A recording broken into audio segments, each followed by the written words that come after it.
নমস্কার বন্ধুরা, পুষ্প রান্নাঘরে তোমাদের সবাইকে স্বাগতম। আজকে চলে এসেছি আমি কারকোল আলু দিয়ে রুই মাছ দিয়ে রান্না করব। চলো মাছটা ভেজে নিই।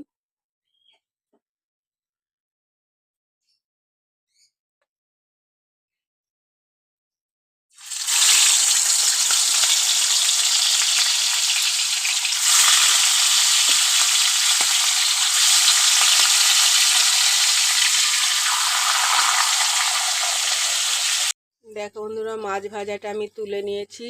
এখানে আমি অল্প জিরে ফোড়ন দিয়ে দিয়েছি। এবার কেটে রেখেছিলাম আলু আর কারকোল দিয়ে দেবো।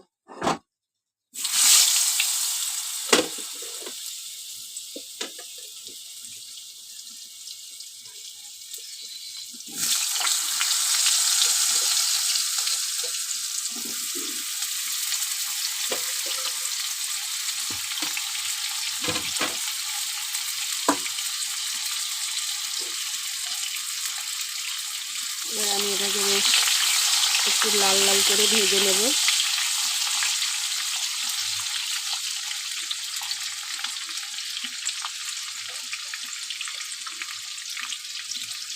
দিয়ে দেবো স্বাদ মতো লবণ,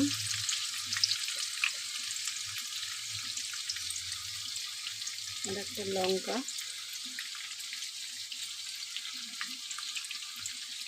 দিয়ে দেবো হলুদ গুঁড়ো,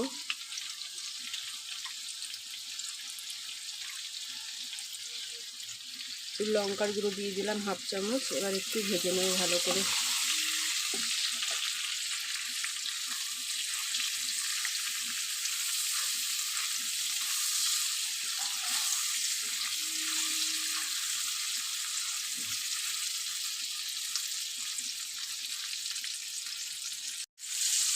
দেখো বন্ধুরা, ভাজা হয়ে গেছে।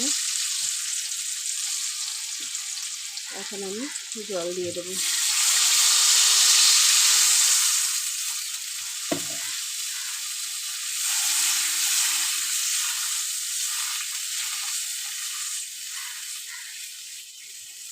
চলো এবার ঢাকা দিয়ে দিই।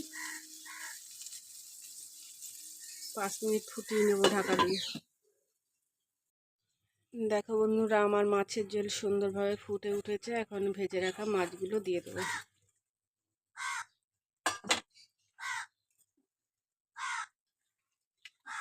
তো বেশি গাঢ় হবে না, বেশ পাতলা পাতলা মাছের ঝোল।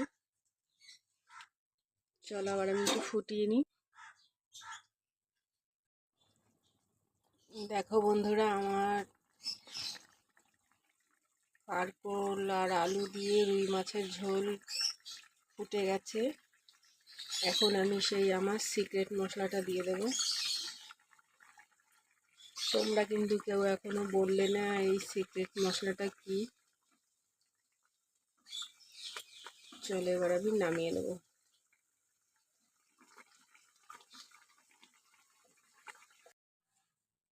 দেখো বন্ধুরা, আমি কারকোল আর আলু দিয়ে রুই মাছ দিয়ে ঝোল নামিয়ে নিয়েছি। কেমন হয়েছে অবশ্যই কিন্তু তোমরা কমেন্ট করে জানাবে। আর যদি ভালো লাগে তাহলে লাইক করবে, শেয়ার করবে, সাবস্ক্রাইব করবে। অবশ্যই এইভাবে রান্না করে খেয়ে দেখবে, দারুণ লাগে। আজকের মতো রাখি বন্ধু, টাটা।